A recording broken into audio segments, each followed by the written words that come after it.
Pada bagian pertama buku Falsafah Hidup, Buya Hamka menulis seperti ini. Tidaklah akan didapat dua manusia yang sama jalan kehidupannya, dan tidak pula sama kekuatan badan dan akalnya. Tiap orang mempunyai kekuatan sendiri, berlainan kekuatan akalnya sebagaimana berlainan bentuk badannya. Nah, kata-kata ini cukup sederhana ya sebenarnya. Tapi kalau kita pikirkan mendalam itu cukup mengena gitu ya. Ketika di masa saat ini itu kita berlomba-lomba untuk mencari validasi dari orang lain melalui sosial media begitu, dengan pencapaian karir, pencapaian apapun soal hidup gitu ya, akademik dan lain sebagainya.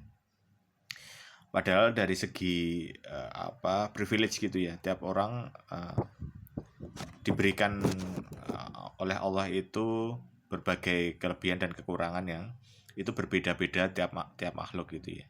Bahkan yang kadar ekonominya sama gitu ya, tingkat perekonomiannya sama, itu juga memiliki tantangan yang berbeda di aspek yang lain gitu.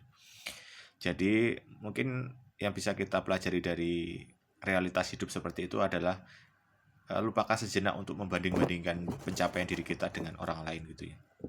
Tentu saja kita maksimalkan potensi yang ada semuanya, tapi jangan kemudian ketika kita melihat yang lebih rendah posisinya dalam aspek tertentu, kita merendahkan mereka, membodoh-bodohkan mereka misalnya. Ataupun ketika melihat yang atas itu kita iri dan merasa kok posisiku tidak seperti itu gitu ya, kok tidak seberuntung mereka gitu. Nah, semuanya itu akan membuat kita itu merasa cemas gitu ya, ketika kita membandingkan setiap pencapaian dengan apa-apa yang dimiliki oleh orang lain yang kita tidak miliki.